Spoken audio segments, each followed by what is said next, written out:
একটা চিত্র দেখা গেল যে ছবিতে ধরা পড়েছে যে অভিষেক বন্দ্যোপাধ্যায় তিনি কিন্তু হেস্টিংসের যে কাউন্টিং সেন্টার সেখানে এসে প্রবেশ করেছিলেন, সেখানে সাতগাছি এবং যাদবপুর কেন্দ্রের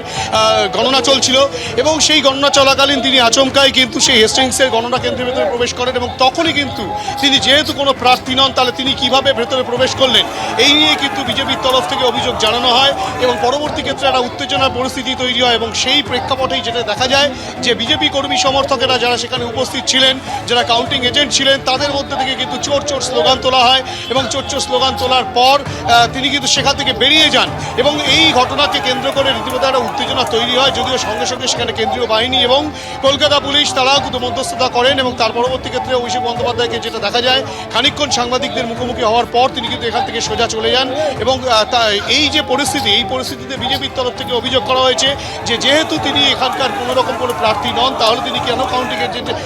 কাউন্টিং সেন্টারের ভেতরে প্রবেশ করছেন সেই নিয়ে কিন্তু হেস্টিংসে গণ্ডগোলের একটা সূত্রপাত হয় এবং সেখানেই অভিষেক বন্দ্যোপাধ্যায়কে লক্ষ্য করে চোর চোর স্লোগান তোলেন বিজেপির কর্মী সমর্থকেরা এবং সেখানে যারা এজেন্ট ছিলেন তারাও কিন্তু সেই স্লোগান তোলেন, সেই চিত্রই দেখা যায়।